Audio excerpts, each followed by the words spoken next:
So, hello. Hello. Here we go. Do we give it a number?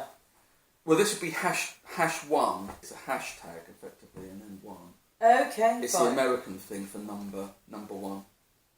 Yeah, but then if you put a hashtag next to local councils, which is our theme for the day, it's not a number. I don't quite get it. Okay. Do I need to be explained? I don't think we don't really need to get into that. Okay, that's good. Fine. So we need to introduce ourselves. I'm Peter Batt. And I am Clara Gibson. And what do you do?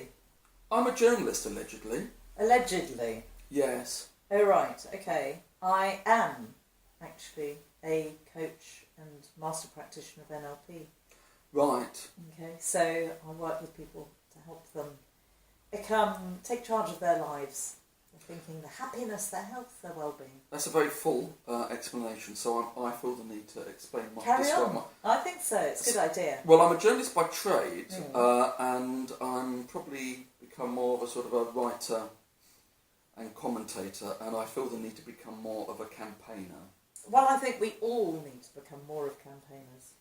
Yes. I'm afraid. And that's part of what this is about, isn't it? It certainly is. It's the great thing, isn't it, about helping people to know that there are many things that they can do to take charge of their lives and to transform their world. And in the process, we might actually transform the whole world eventually. Yes, that's so I mean, aim high, why don't you? Oh, yay! When we're talking about transforming the world, I suppose what you're talking about is we live more fulfilling, healthier, happier lives. And from my point of view, in an economic system which is fairer, less parasitical. I totally agree. And is less reliant on debt. Yes. And unsustainable consumption because yes, the environment and accepting that other species have a right to exist and other habitats should be protected. Completely agree. Is all very much part of that. I've got to disagree with you about some things, though. Oh no! In order to have some arguments, because arguments. Typical woman, always just getting argumentative for the sake of it. Just to get, because that's sort of fun, really. But anyway, so we will be having some arguments. Maybe that's sort of fun. Really. So you're just warning me. You're going to argue with me, but you're not going to tell me about what yet. Why should I? Because actually, arguments happen because they hopefully.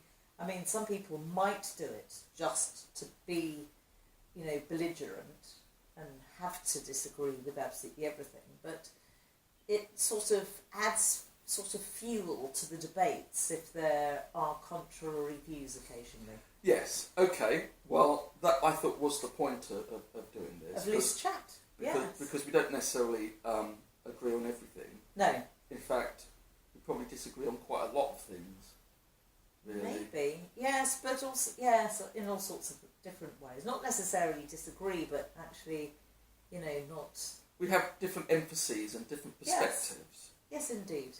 That was. So anyways, that's yes. our introduction then. So now, because we are aiming to keep these to 15 minutes. 15 minutes. Right. And so 15 minutes, and we've got 10 minutes and 47 seconds. On the phone that was found and returned to you by a staff, a worker from Thanet District Council. This morning.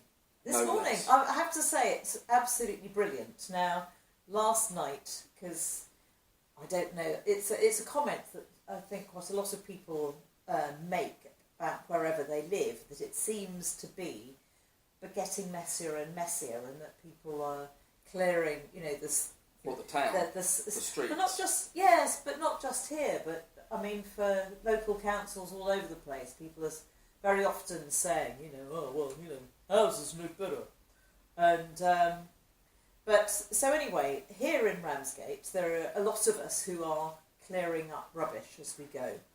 And so last night, after we'd been out, I had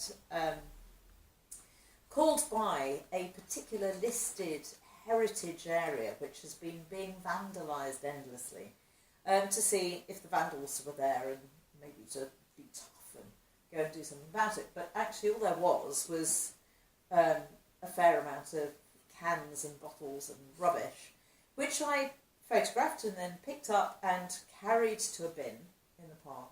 And when I got home, I couldn't find my phone.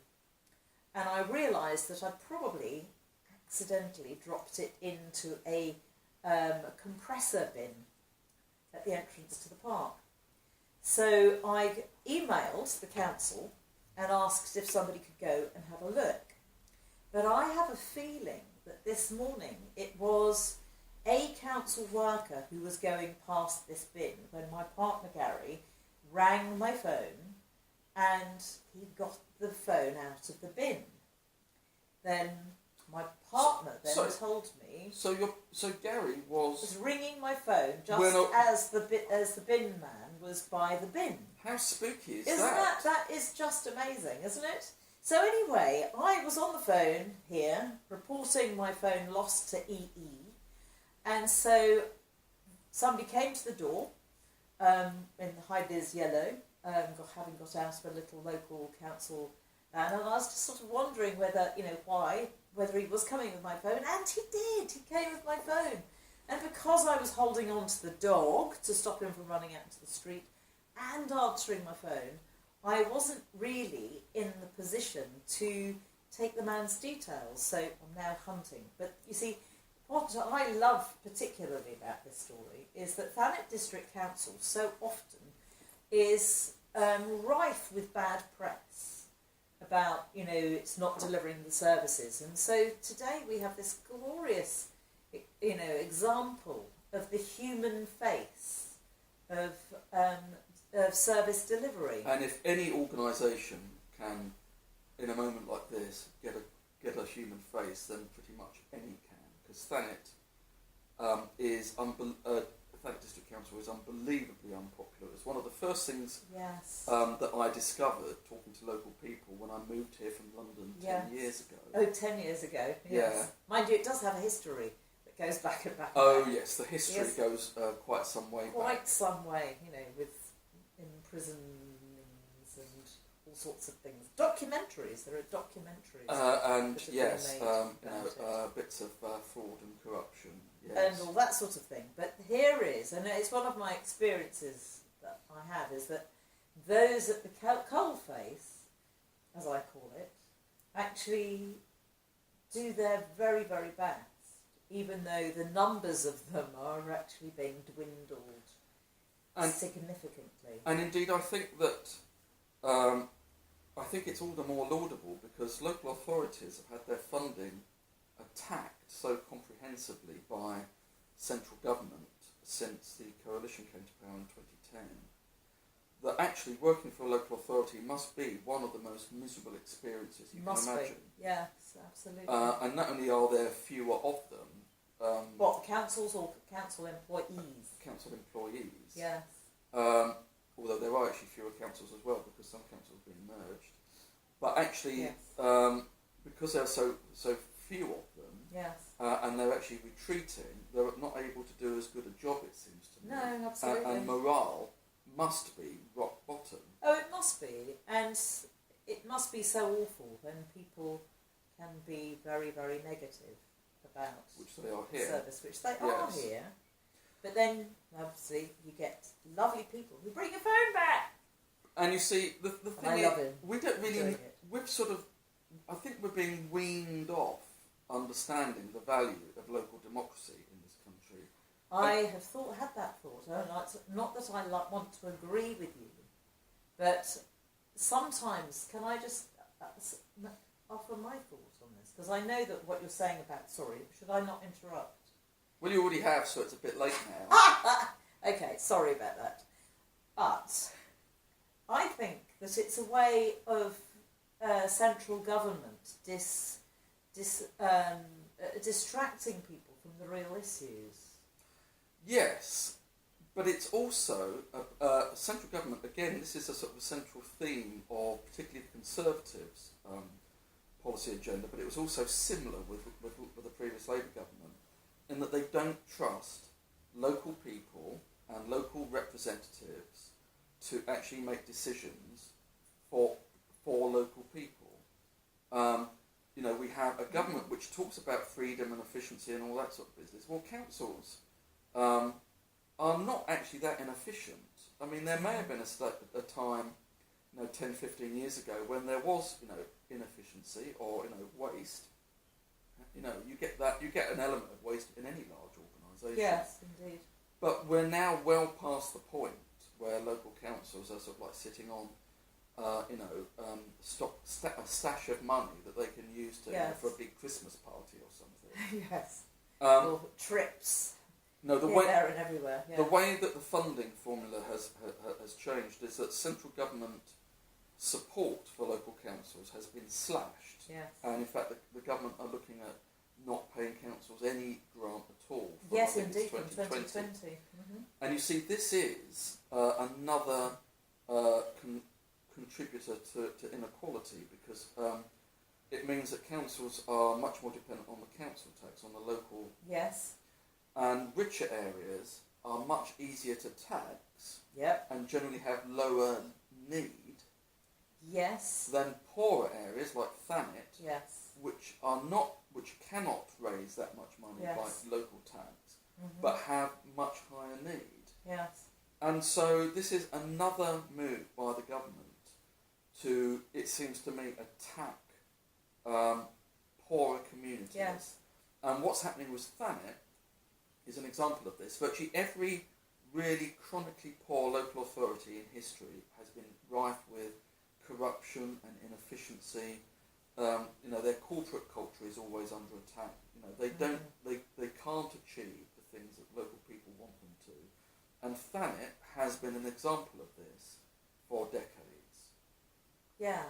And we need, I think, to have a much more grown-up conversation about local government funding and what local authorities are actually able to do. If Thanet was actually properly funded, it would probably become a much more effective authority which people could respect. Yes.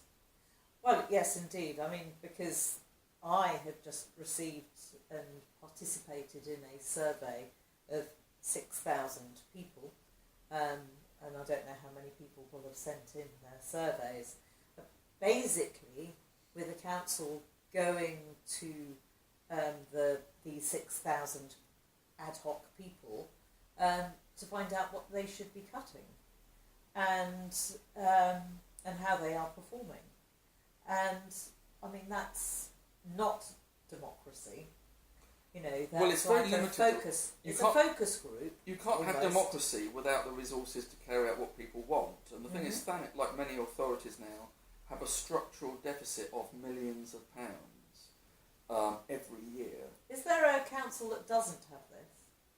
Oh yes, I mean, again, wealthier councils, they can raise the tax that they need, and they don't have anything like the same sort of deficit. Although Kent County Council are trying to bridge a £40 million gap in their budget for next year. Well, I must say, when I heard that, I was wondering where the cuts would be made, and of course, the greatest likelihood is, very sadly, is that it won't be the rich areas that are cut. Because they're the people who have, the loudest, most articulate voices to raise their issues. It'll be things like social services and social care that will go, and that's the ordinary, the people that have most. Yes, which is awful. It is. So anyway, this is today. This is our first. It's our first chat. And good job you had that phone returned, because you've been keeping us on to schedule. time. We're now down to 26 seconds. Yes. So I think it now only remains for us, we've not answered any questions or whatever, but we just had a chat. Yes. It just remains for us to say... loosely. I think that some others might be a bit more heated or contentious, but we'll leave it at that for the moment. So I'm Peter Batt. I'm Clara Gibson. And until next time, which will probably be tomorrow. Yes. Bye. Bye-bye.